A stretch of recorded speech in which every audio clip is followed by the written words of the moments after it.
Fossil graveyards are something that most people probably aren't familiar with. It's the idea that you have a mass mortality. That means a large number of animals were destroyed and buried pretty much at the same time.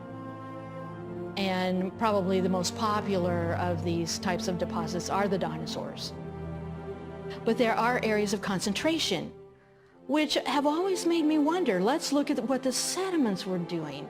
Maybe this is a low area and these things were being washed in and deposited in kind of little low areas and concentrated in that way by waters that were moving these bodies. We find things like this all over the globe. For example, there are layers in central Utah where there are brachiopods. Brachiopods are like clams. There are, I don't know, billions of these organisms that make up these layers. That's a fossil graveyard. It's unconscionably high count of fossils. I'm working on a bone bed in Wyoming right now where we have the remains of 10,000 or more dinosaurs. It certainly speaks of catastrophe. You don't get bone beds formed without catastrophes. We found out in our deposit, at least, the bones are not as we would expect them to be if a bunch of animals had died over a period of time. Instead, the bones are all disarticulated and they're sorted according to the size. So we have big bones at the bottom and little bones on top. And the only way you could get that to happen is if you transported the whole mass of bones as a debris flow very rapidly into deeper water, and the bones sorted themselves as they traveled. If you take the Karoo Basin, I mean, it's massive. And the dinosaurs and the creatures are orientated in the direction of stream flow. And the modern thinking would be, well, it would have had to be in river basins where these creatures were deposited, stretching over virtually the entire continent. That's some river. It doesn't happen today.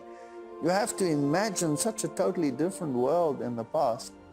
There are so many things which point to a universal flood.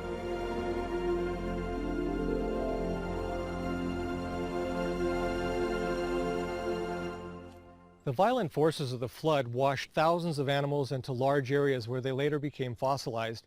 However, under different conditions, the same plant and animal debris turned into coal. Coal is masses of plant material that have been deposited in a unit, and they've been sort of compacted and changed chemically into coal. Coal deposits can be very extensive. They can be very thick, up to 1,000 feet thick for individual bed. We find it in these very flat seams that have usually very sharp tops and bottoms to them and so on, which is not the way plants normally grow. This looks transported, obviously water deposited. You find marine organisms in coal fields, which are terrestrial deposits. This belies any story that would contradict the biblical scenario. We find massive amounts of coal. We have, over in Wyoming, we have millions and millions of tons of coal. In Australia, we have millions and millions of tons of coal. In Europe, we have back in Pennsylvania and all these sorts of things. And they cover thousands of square miles. And you find the same kind of coal deposits, the same place in the geologic record, widespread in Europe, going over into Russia, and we could go on. The widespread distribution of these coal beds is global in nature, and irregardless of their location, these coal beds also appear in the same place in the geological column, which shows they were deposited at the same time. Therefore, logic necessitates the conclusion that the formation of these coal beds is the result of a water-based catastrophe that occurred globally about the same time. It's estimated that 2 to 3 feet of vegetation is required to form 1 foot of coal. Some coal beds are more than 100 feet thick, which would require more than 200 to 300 feet of vegetation while covering an area of tens of thousands of square miles. When scientists look at the amount of coal we have on Earth today, they realize there's no way all the vegetation on the planet could produce that amount of coal, and I agree. The difference is they believe the coal formed is millions of years worth of accumulated vegetation. But the Bible tells us that the earth before the flood was a lush green planet.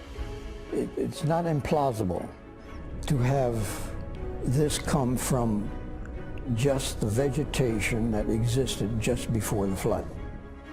Many scientists, for example, believe that the firmament in its construction allowed the earth to be under a little over 2 atmospheres of pressure. And these 2 atmospheres of pressure would engender significant growth. Where we now see vast deserts, mountain ranges, and frozen continents, there was once before the flood fertile land and vast forests unlike anything now seen. We find large amounts of oil in the deserts of the Middle East, a remnant of its former green landscape. And from drill cores in Antarctica, scientists have found the continent once was a tropical forest covered with palm trees. The vast forests buried in the earth at the time of the flood, which have now since changed to coal and oil, formed the extensive deposits that we see today. These evidences are among many that testify of God's love for man in the creation of a beautiful, lush, green planet, one that was destroyed by a global water-based catastrophe as recorded in the Bible. The flood is the event that harmonizes what we see in geology in terms of a recent creation by God, which was in just 6 days, a few thousand years ago, as described in the Bible.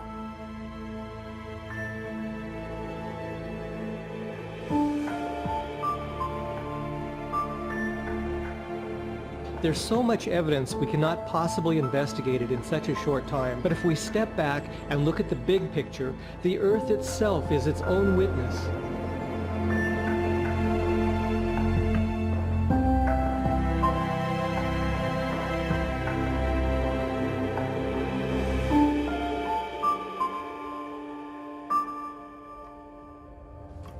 We saw how the flat, horizontal, sedimentary layers in the Grand Canyon with no erosion between them testify to the fact that these layers were laid down rapidly and not over millions of years. We saw the size of this catastrophe had to be at least as large as some of the layers they formed, which are larger than some continents, affirming its global impact. We saw how hundreds of millions or even billions of years of expected deposition or erosion is completely missing between these sedimentary layers, showing that what we see does not conform to the evolutionary model. We saw in the first sedimentary layer containing animal fossils that they were found fully formed, not in incremental evolutionary steps. We see how the existence of fossils in these layers is evidence of rapid burial, as some fish fossils are found with food in their mouths or in positions of swim. We saw how massive fossil graveyards are strong evidence that thousands of dead animals, fish, mammals, and even birds were all washed together and deposited in lowlands where they were buried and fossilized. We saw how the massive coal and oil deposits found today could only be formed by compressed vegetation from a lush green earth that was destroyed and buried. We saw how the Cretaceous chalk layer formed by the flood covers every continent as one would expect from a global catastrophe. When we sit back and look at our planet, what do we see? The Earth itself tells us it was once decimated by a global water-based catastrophe.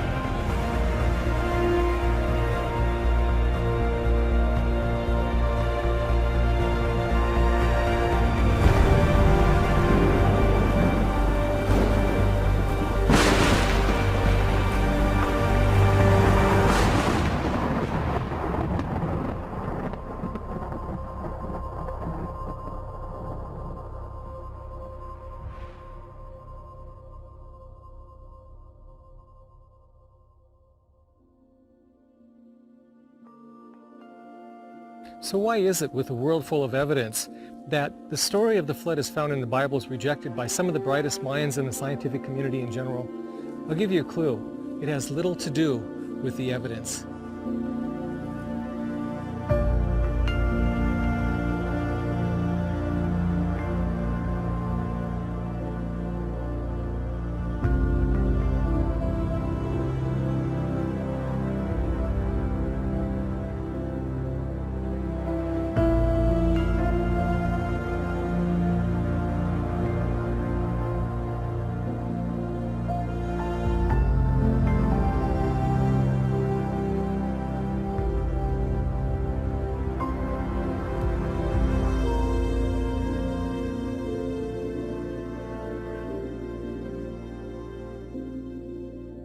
The Bible gives us an explanation of history, that the earth and life were created perfect, and then it has changed because of sin. If that's true, why are so many scientists fully opposed to that point of view? And the reason has more to do with worldview than it does with data. Leaving religious perspectives out of it doesn't solve that problem. Bias is not a religious problem, it's a human problem. No matter what we profess, whether we say, I'm a Christian and I reject evolutionary biology, or I'm an evolutionist and I reject Christianity, or if I'm someplace in the middle muddling around here, nonetheless, everything that we do, everything that we see, everything we say and understand, our entire worldview, the way we formulate our concepts, our thoughts of what we see and know in the world around us, are inalterably or unavoidably affected by these two views. And that worldview has a very strong influence on what we notice, on the kind of questions we ask. If you restrict the number of interpretations that you can put on the data with your worldview, then obviously that's going to restrict the kind of theories that you can come up with.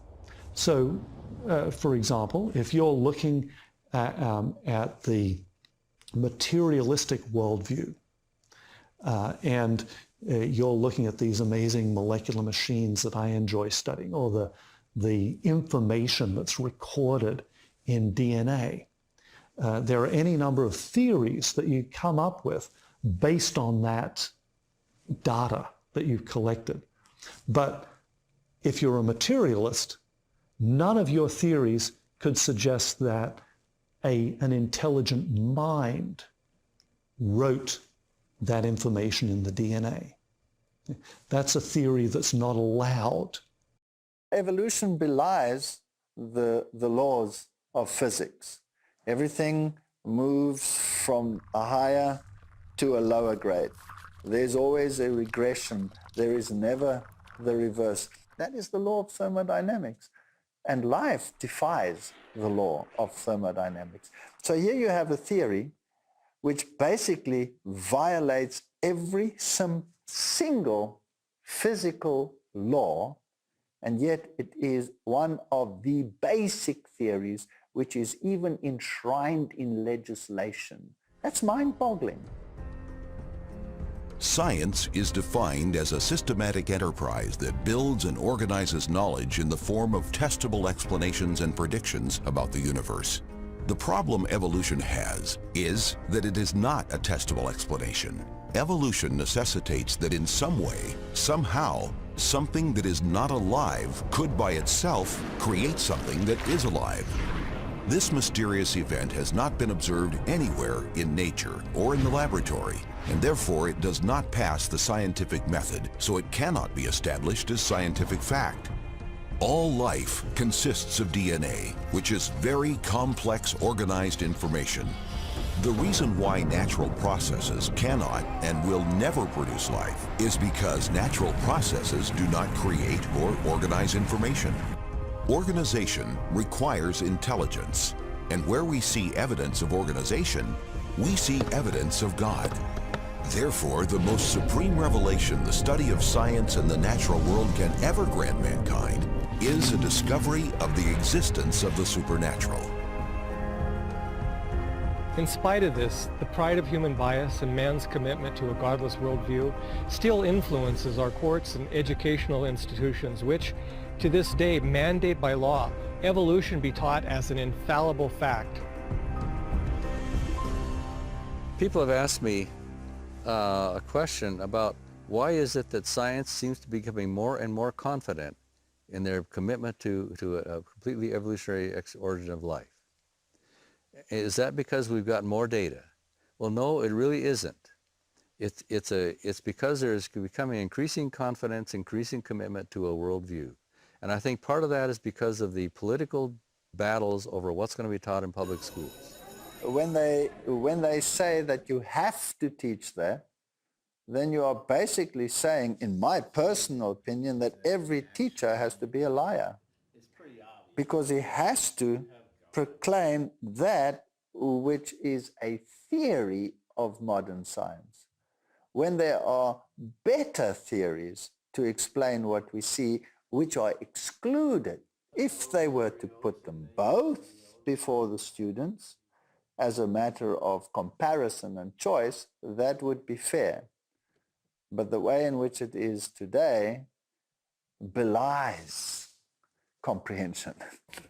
You don't talk about God in textbooks, scientific articles, and so on. God is out of the picture. But what if God exists?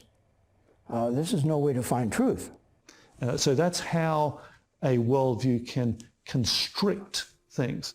One of the things that I really appreciate about the biblical worldview that Christians embrace is that it's liberating. We can't say that all reality is only what I can see mechanistically and so on. There's nothing that tells us that that's all to reality. I prefer a broader approach. Well, let's include God and the possibilities, sure, and look at the scientific data. And the scientific data tends to point us towards God. When you say, well, no, I'm not going to get involved with religion or the Bible because that's not science, I think you're being unnecessarily restrictive, and you are eliminating the possibility of you investigating that which might be true.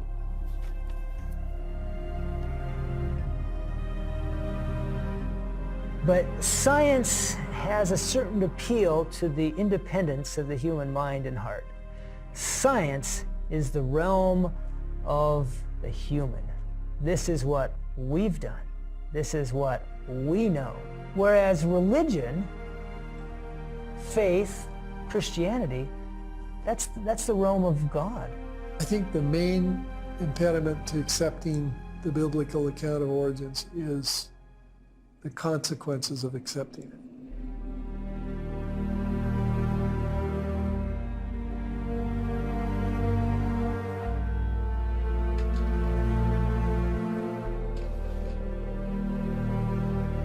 Now, the problem of bringing God into the discussion is that it brings back in the question of moral accountability. And to say that there is morality in an evolutionary paradigm is to fool yourself. You can't have a supreme being and lower beings without defining that relationship somehow. And intuitively, we recognize that that's a moral law. And we may not look very good examined in that light. And so to escape the concept of judgment, to escape the concept of moral accountability, there's a natural tendency to want to forget the Creator. And consequently, things like the story of the flood, the evidences that are still visible on the earth, these are things that maybe subconsciously at times we're pretty happy to find an alternative explanation. We're comfortable moving away from the idea of moral accountability. Eliminating moral accountability meant rewriting the history of the world, and this is exactly what happened. A new worldview was adopted, in particular a worldview that did not include the history of the flood, thus trying to eliminate God's judgment and therefore any moral accountability. But how could such a dramatically different worldview catch on? Well, the perfect opportunity arose towards the end of the Dark Ages.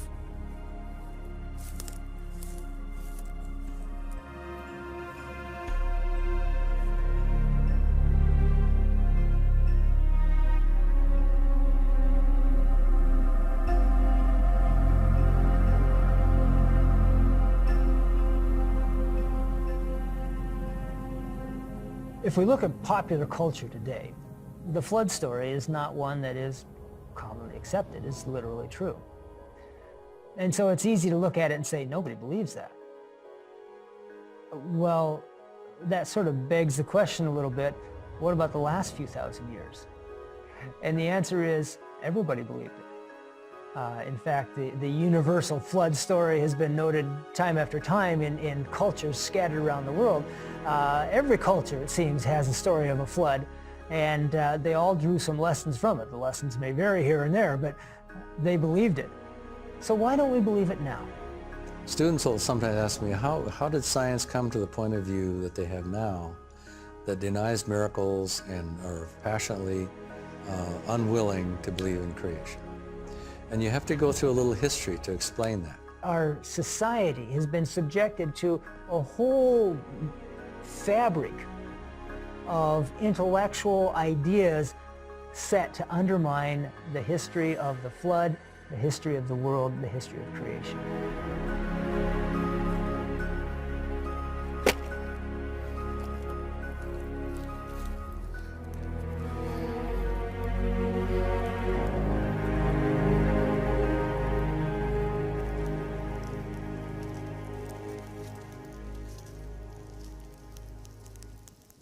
The entire surface of the Earth had been changed by a water-based catastrophe, and this overwhelming evidence can't be erased or removed, so in the minds of those that rejected the flood story, it needed to be reinterpreted, and this is how it happened.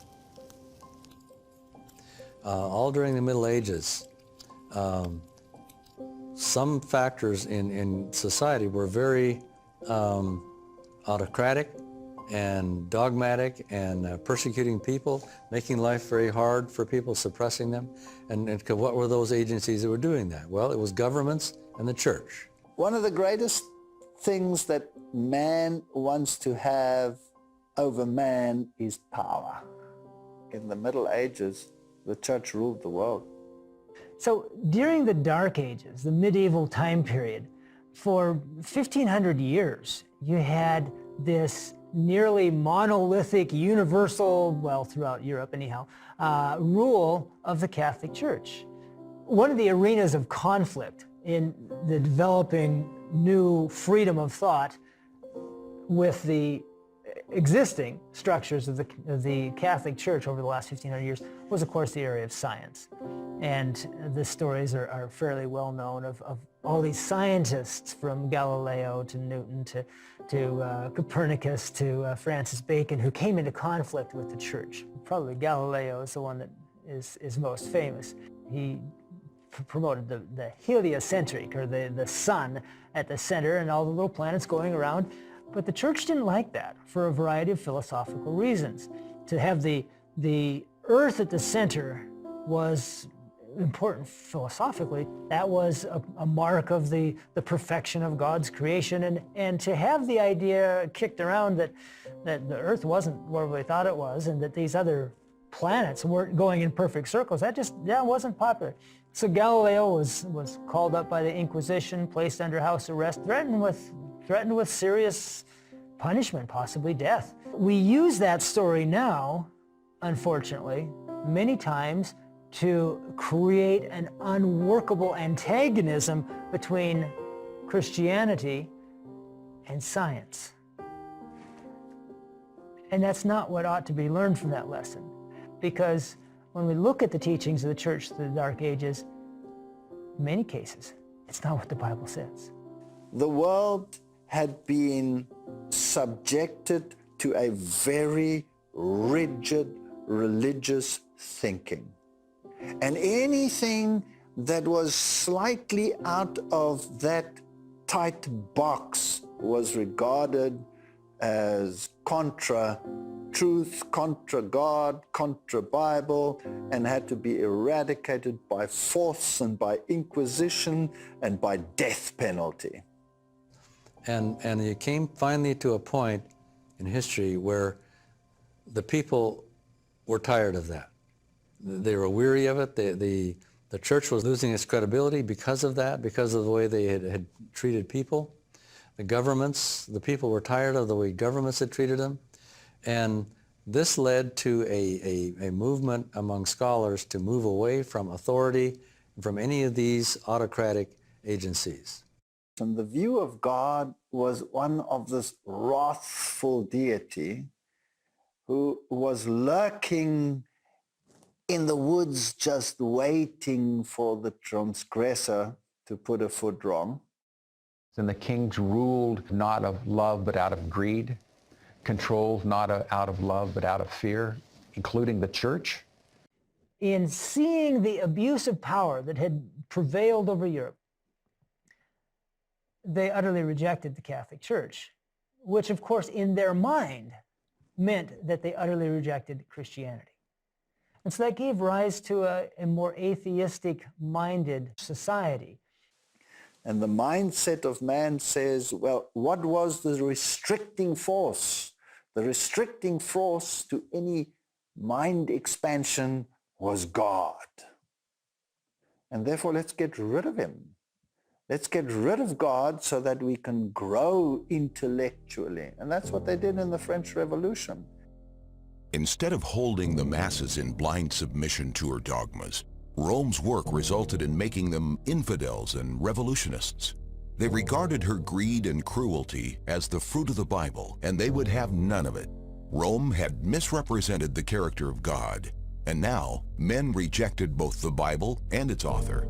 This led to the French Revolution and ultimately the complete removal of the church's power it had maintained over the people for more than 1,000 years.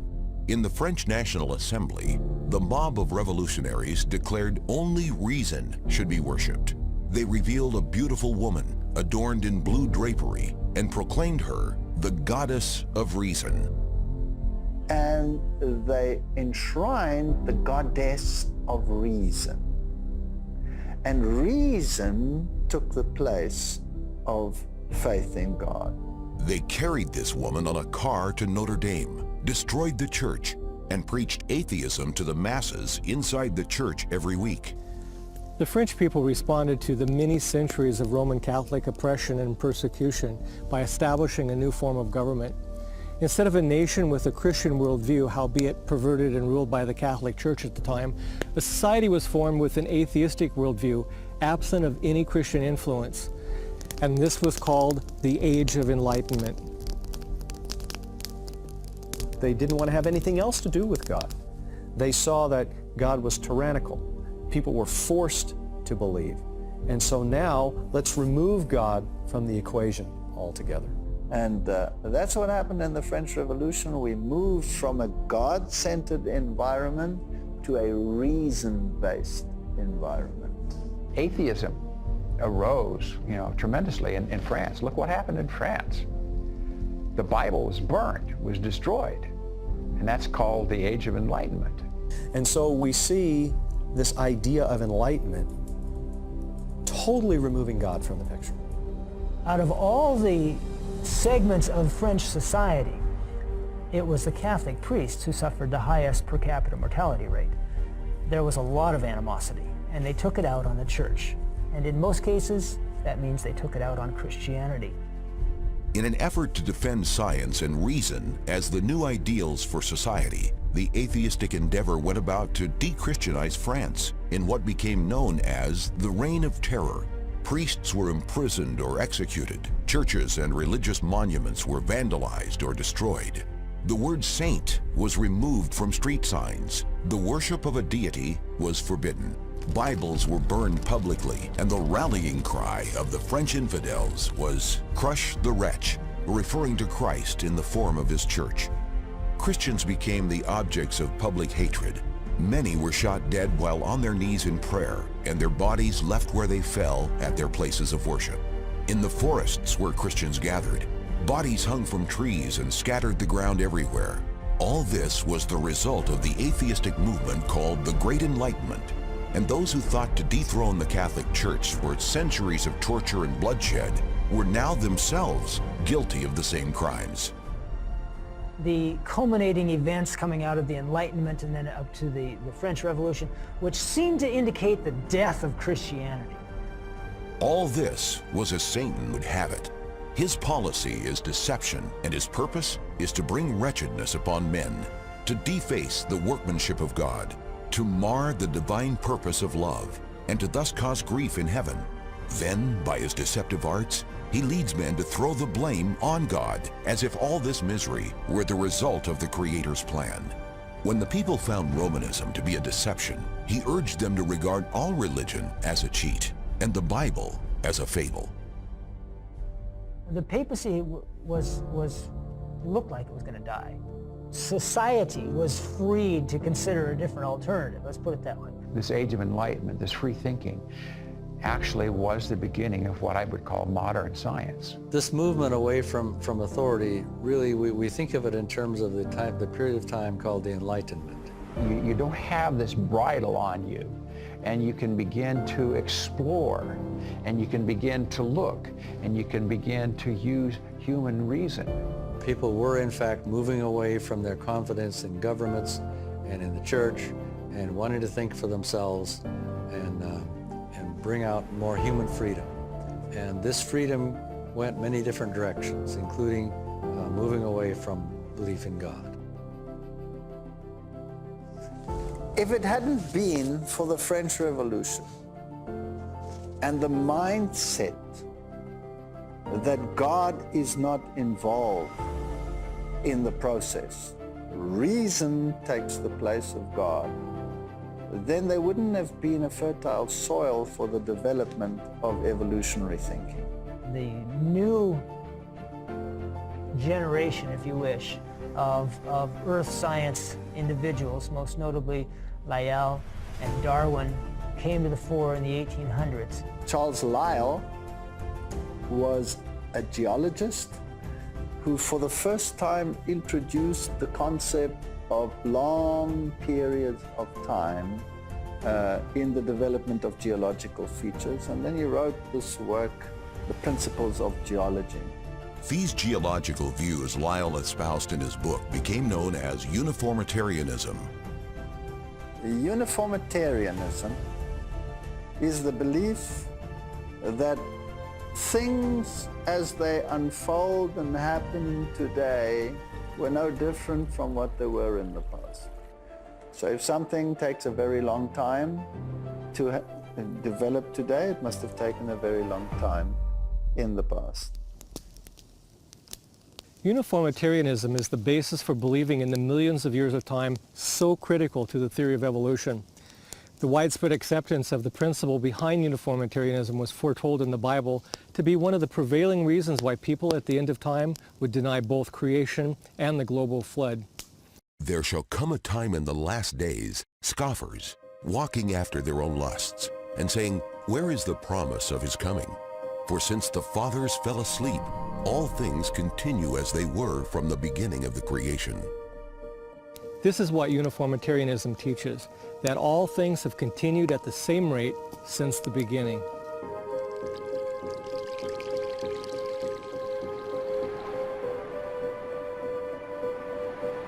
But what if there's a catastrophe?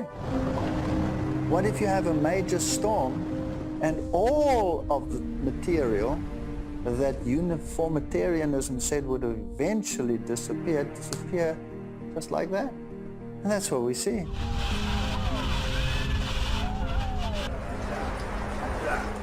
The view that things have remained the same since the beginning of creation is a philosophy God warned would characterize a belief system in the last days. And this mindset, we're told, would lead people to be willingly ignorant of the fact that the world that then was, being overflowed with water, perished. The prophecy says they will be willingly ignorant, meaning they'll be unwilling to consider any evidence for the flood. And this is exactly how Charles Lyell described his own views. Lyell wrote regarding fossils saying, "We cannot account for their present position by the universal deluge. I hold in utter abomination most learned academicians, those systems which are built with their foundations in the air and cannot be propped up without a miracle." As a naturalist, Charles Lyell rejected all miracles as an explanation, but it was not his observations in science that led him to this conclusion. It was his commitment to his own worldview. He revealed his bias against the biblical flood story when, in a letter he wrote, "These views of geological ages will free science from Moses." These ideas then were passed from Charles Lyell to the young 22-year-old seminary student, Charles Darwin. When Charles Darwin was commissioned to travel on the Beagle, one of the books he took with him was Charles Lyell's book on Principles of Geology. And here he was reading this information, and he comes to the Galapagos Islands and he sees these finches, and the finches are of such a broad variety. So the idea comes that obviously these finches must have evolved from a pair that happened to get to the islands, and all the varieties evolved thereafter. And then these geological ideas fit in. This must have taken time. And Lyell's ideas start kicking in. He therefore says, if this variety that I see here developed over time and change took place by natural selection, then God did not create. Charles took the ideas about long ages of time that Lyell applied to geology and then applied them to biology. Then he had given biological evolution something it didn't previously have, a scientific mechanism by which to operate. Darwin came up with the new theory, the natural selection, and that was kind of the magic bullet of the day. That's what gave plausibility that now we've found a mechanism that can account for this change over long periods of time. Darwin later became close friends with Lyell, and it's been said by some that he was the most influential person in Darwin's life. Darwin commented on Lyell's view about the flood and said, Lyell is most firmly convinced that he has shaken the faith in the deluge far more efficiently by never having said a word against the Bible than if he had acted otherwise. In the middle of the 19th century, things started changing. Towards the end of that century, the scientific community started excluding God from its interpretations. Now, God has been expelled from the explanatory menu of the scientific community.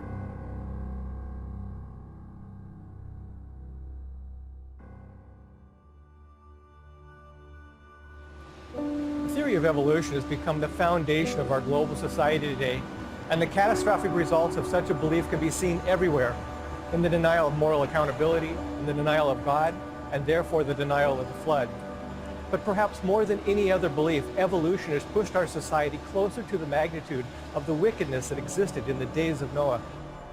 And God saw that the wickedness of man was great in the earth, and that every imagination of the thoughts of his heart was only evil continually.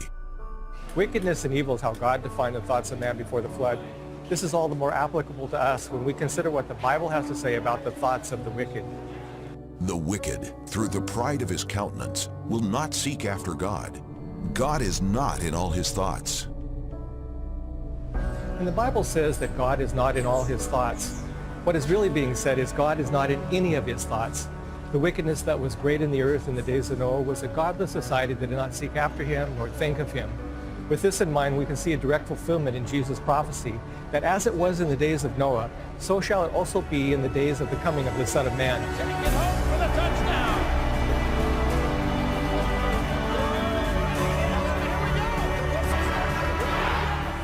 But we are getting to the point in this world today where God is being so marginalized, even in political systems and laws that are being made, that for all intents and purposes, he's being written out of human existence and human psyche. So we're at the same point today. Some of the things that were happening before the flood, in particular, the Bible tells us that the land was full of violence. And people evidently were not only guilty of committing violence, it sounds like they were entertained by violence, which is something that's going on in the world today. And a lot of sophisticated and kind people would just be shocked at the idea they would be guilty of murder, but they don't think twice about being entertained by watching other people commit murder. Same thing with the law of adultery. People who say, I would never commit adultery, but they're entertained by watching. And the Bible talks about it's not just those that do them, but those that have pleasure in those that do them. The do whatever you please mindset is what we have with us today. The loss of integrity of the Word of God began in the late 1700s and into the 1800s. The rise of evolution took away the sense of God as our creator, that we have a creator, that we have a personal God, and that there is judgment. If you believe in evolution, it's absurd to believe in a judgment. But if we do not believe that God had the flood in the beginning, why am I going to believe that he's going to destroy the world by fire? Doesn't make sense. So if I can get you to deny the flood, then basically I've got a leg up on you in denying the eternal destruction of the world as we know it. As our global culture moves away from the idea of moral absolutes and our culture shuns the need for a standard of morality, we see suffering, crime, and misery increasing proportionally until life itself is not respected. As things continue to get worse in our world, it becomes all the more apparent why a judgment of justice is necessary and why it was necessary in the days of Noah. Evil had perpetuated itself to such an extent that there was no solution anymore. It would have continued at that rate forever and ever and ever, which would mean a universe of eternal misery. Who would want to live in a universe like that for all eternity? If you look at parents at their children's graves and the agony and the pain that is associated with that, there must be a judgment. And so God set a limit. And before all mankind should have been engulfed in this, and no witness remain to the love of God and the original intent of creation, to live in peace and harmony and love together with God, then there would have been nothing left to continue the story about the love of God. So God had to intervene. God is loving, God is patient. But as he told Moses, while he is long-suffering and abounding in forgiveness and mercy, he will by no means clear the guilty, that there is a time of judgment. And the Lord said, My spirit shall not always strive with man, for that he also is flesh, yet his days shall be 120 years. It tells us that there were 120 years of warning and pleading. Judgment does not come out of the blue, although those who have chosen to ignore all the warnings for 120 years in Noah's case may think it did. Judgment is always has been tempered with mercy, but mercy does not make judgment avoidable. There comes a time when the rain will fall. And he destroyed this world with a flood. And this destruction stands as a guarantee for another judgment that must come later on. Now the Bible says that the later judgment will be by fire. It will not come by flood again. There might be intermittent floods, but the final judgment will come by fire. Whereby the world that then was, being overflowed with water, perished, but the heavens and the earth, which are now, by the same word are kept in store, reserved unto fire against the day of judgment and perdition of ungodly men. The world was baptized by water in the days of Noah. 2 Peter 3 says it will be baptized by fire when the Lord returns. And then he's going to make a new heaven and a new earth. So the earth is born again, you might say, after it goes through this water baptism from Noah's time, but he protected Noah and his family. It's going to be baptized with fire at the second coming, but he will once again protect his people. So the same message that we have here in the Genesis account must be preached at the end of time as well.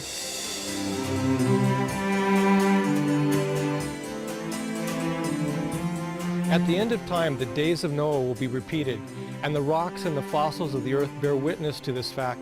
Like the story of Genesis, the earth itself is both a record and a prophecy, warning us of another judgment still to come. But when?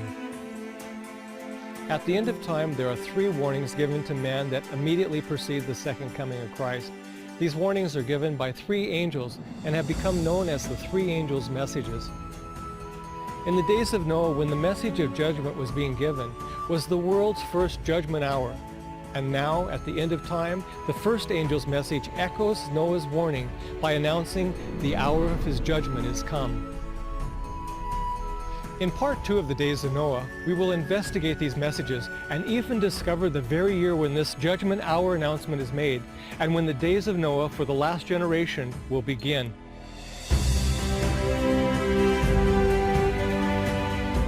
The story of the ark basically parallels the three angels' messages.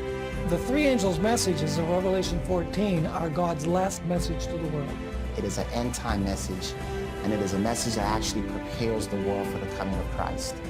Noah followed God's instructions in the preparation of the ark, and we will see how the three angels' messages point us back to an ancient structure of God's design that reveals the instructions God's people are to follow in preparation for His second coming at the end of time.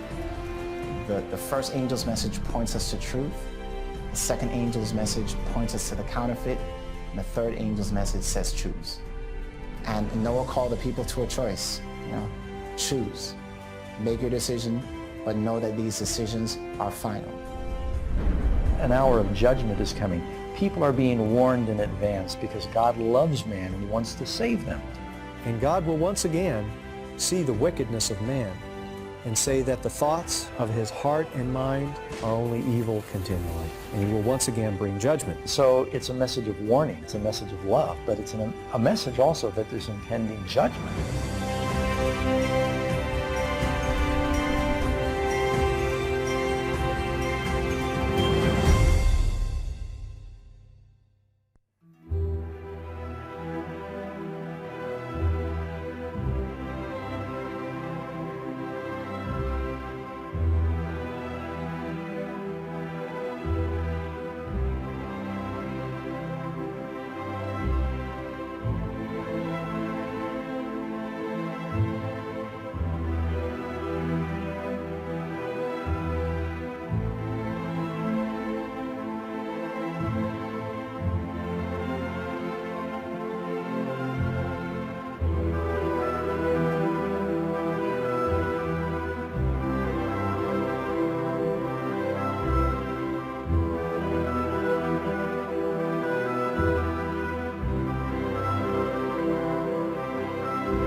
When I came into contact with biblical truth, I came into contact with a choice. I was an atheist, and prophecy told me there was a God. So I've had to make choices, and choices cost you. When I made the choice no longer to believe in evolution, but to preach creation, it had consequences because I was a zoologist. And I was in a secular university in a zoology department. So the consequence was that I resigned, no longer willing to compromise that which I now believe for the sake of financial gain. There's some both encouraging and sobering things in the flood story for me. One is that you can't wait until a message is popular. If it's the truth, you need to embrace it no matter what everyone else in the world does. Someone once said that a dumb idea is still a dumb idea even if 1 million people believe it. And even though Noah was in the minority, it's clear today he was right. And God is looking for people who will stand up even though the truth is not popular. My Christian faith is not dependent on my science, yet one can't help wondering if the two shouldn't coincide. If God is the author of both, then why shouldn't the natural world coincide with the biblical account? I'm looking to see if we can't do good science and make breakthroughs in our understanding of the world around us by using the Bible as a starting point. So it has encouraged me. It has certainly developed confidence in God's Word, and for that I'm grateful.